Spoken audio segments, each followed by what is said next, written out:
Um, Honestly, if I were to tell myself something as a resident, it would be do what you love and love what you do. Don't go into any field that you think you're going to make more money or you're going to have younger patients or healthier patients or less complications or anything else.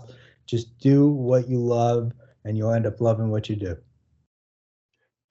Let me add to that. I think it's important when you're a resident that you embrace every service that you're on and don't neglect services you don't think you're not interested in, because first of all, it really pisses the attending off if you're not interested.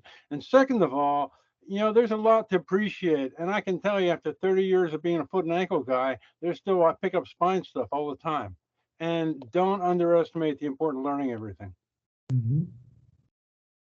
Yeah, I would echo that totally in terms of, there's so much overlap, especially now. I mean, we think we're isolated and we know something, and whether it be foot and ankle or trauma, and then like, oh, the spine surgeons have been using cages for a while, and now we're using them in foot and ankle, and we think we're like the coolest people ever to put one in sometimes in the foot. So I think it's just kind of like you said, you just kind of grab what you can. And but I agree with David there, just to, you got to love what you do. I mean, there's so many outside stresses right now and inside stresses in the field that, I mean, if you don't enjoy it, I always tell patients I love to operate.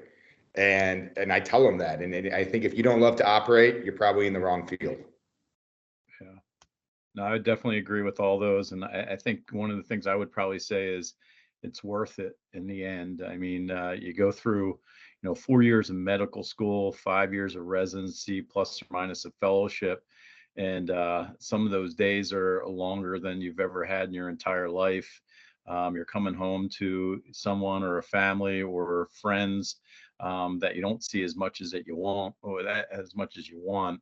And you just kind of go back and forth with, is it all going to be worth it? And when you get finished and you jump through that last hoop, and you're out in practice and you're taking care of patients and you're doing the things that you love doing, it is worth it in the long run. So if I could go back and day one intern year and be like, hey, all this is going to be worth it, no doubt about it. And I think it would make my 5 years of residency and fellowship year after that, significantly better, knowing that it's definitely going to be worth it.